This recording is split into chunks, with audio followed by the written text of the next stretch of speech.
Okay, Barry, so what's the difference between the family flaw from the project you have done before? Good question, yeah, because this project's been around in my radar for the last 7-8 years. Oh, wow. Because I met Sylvia about 15 years ago. We've known each other for years.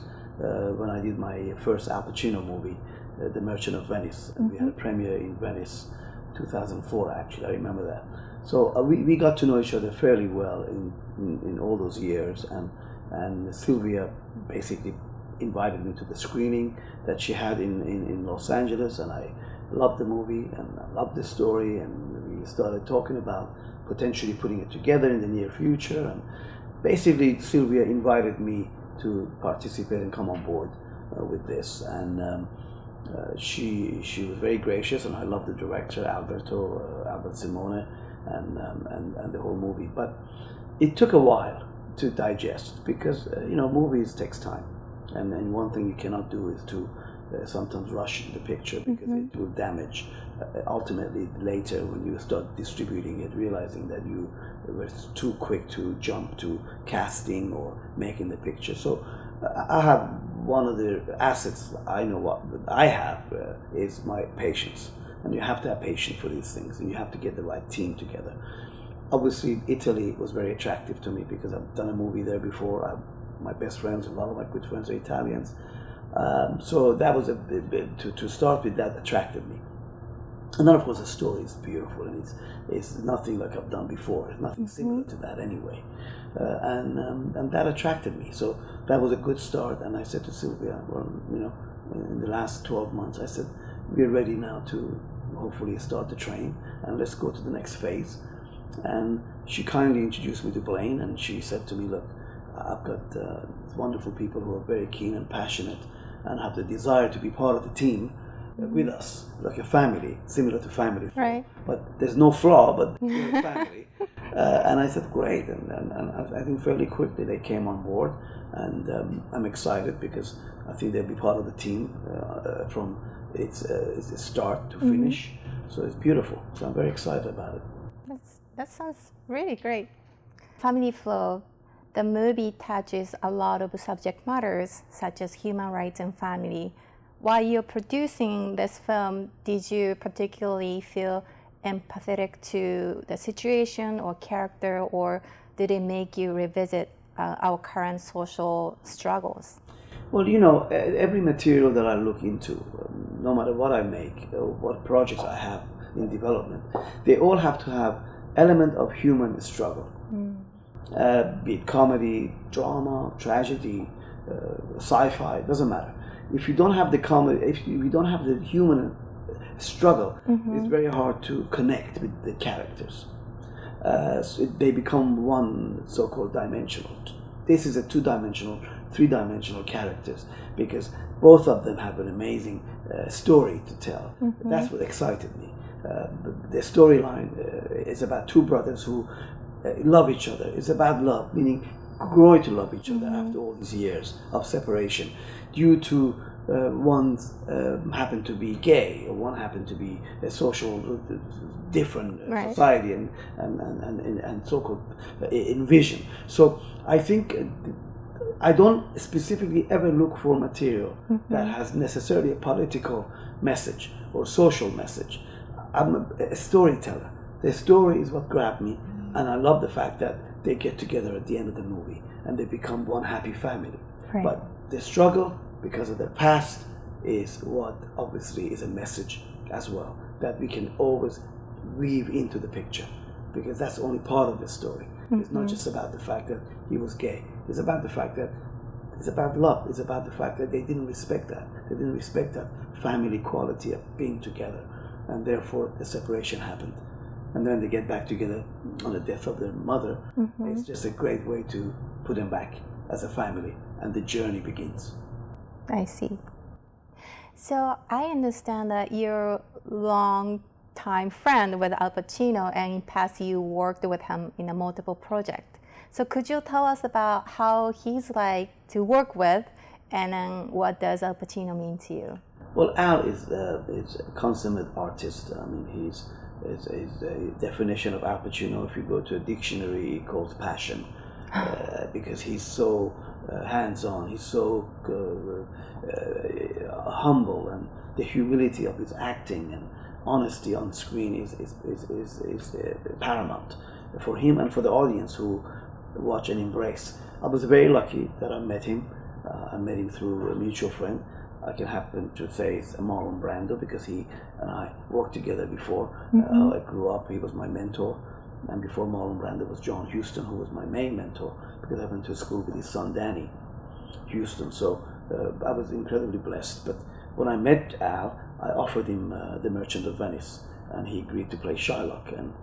And that's where our friendship grew, and we forged a fantastic relationship together as friends, as filmmakers.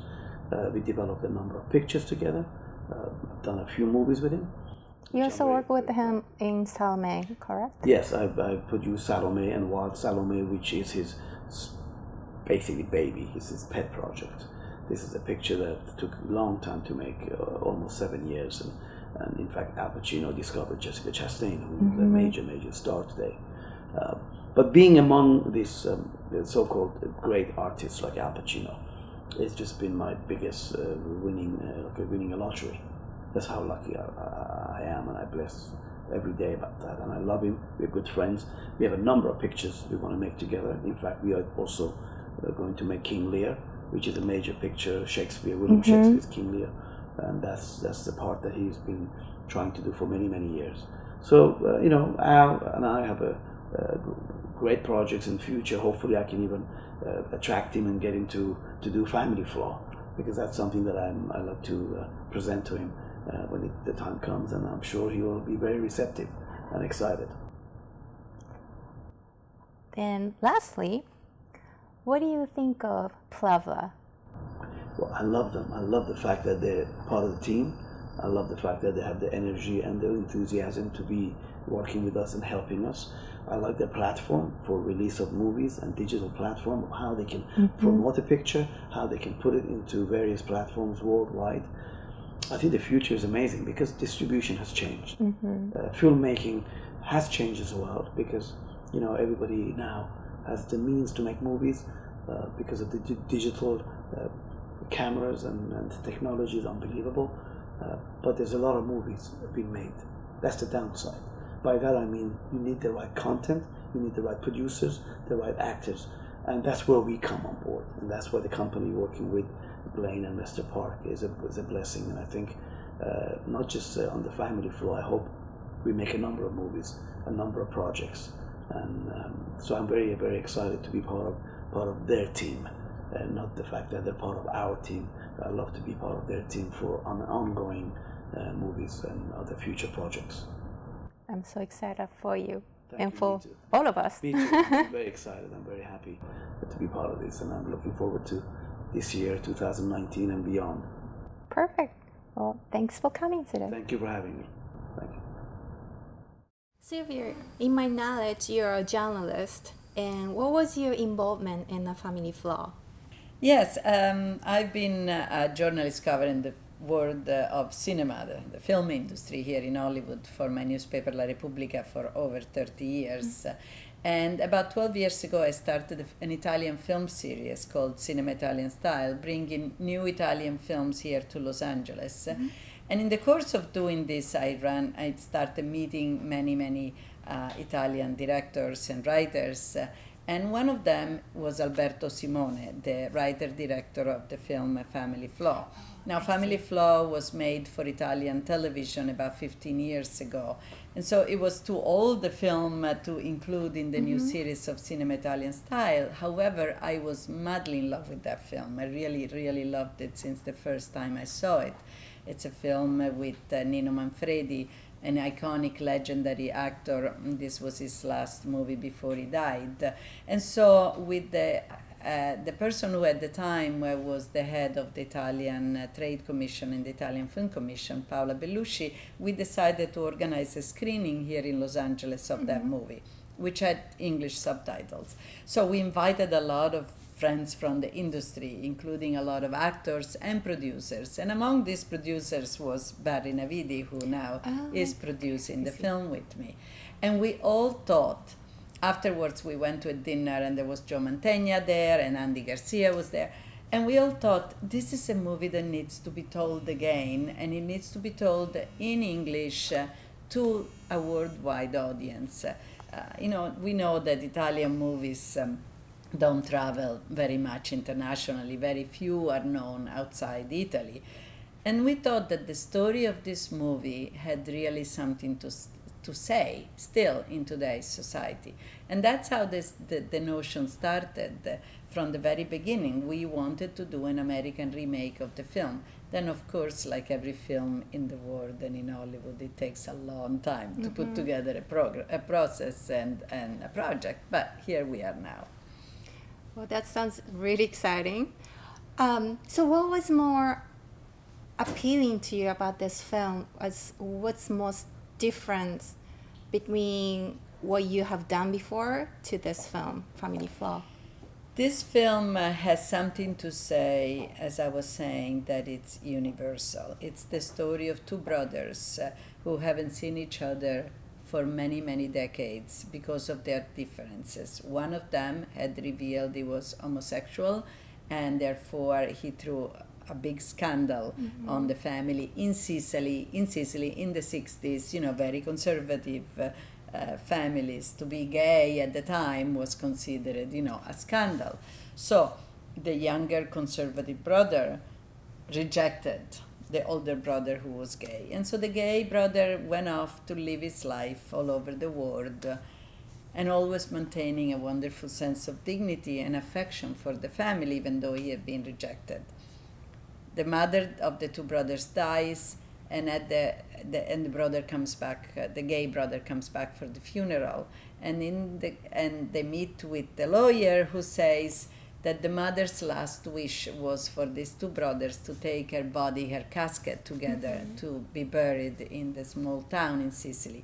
And over the course of this travel throughout Italy, the two brothers understand each other, and they really find out again about each other, and they come to finally an acceptance, a sense of accepting the different and the difference between them. And I thought that was so moving and touching, because, these two people, they could be brothers, they could be friends, they could be people, from different sides of the world, but the concept is the same. We can always find, and we should find, that element in common that unites us instead of dividing us. So what was your favorite process working on this project? Well, as I say, it's been many years, and not that I've been working full-time on this project for many years. At the beginning, we were all very excited. We had the first version of the script. We started moving the action. We first thought about moving it all to America, and then we realized we were losing the beauty of that sense of the Italian family. So now the new script is these two brothers are Italian Americans. The mother was from Italy, and they still travel to Italy to bury the mother in Italy. So we still have the concept of, and that part has been exciting. The artistic notion of trying to see how you want to redo this film in a way that can talk to younger generations. I think the most exciting part of all of this is to see the love for this film.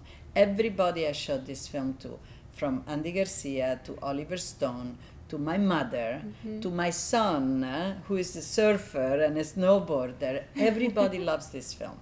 So I have noticed different generations, different kinds of people, different from not just Italy, but from America, from Korea, from France. Everybody loves what is behind this film, and that has been the most exciting thing for me, to see how people respond to it. I cannot wait to see, and I cannot wait people to see, and what this film brings back to us and get together. So, well, thanks for coming today. Thank you, and I'm really happy to be working with blah blah, and Mr. Park, and Korea, and Italy.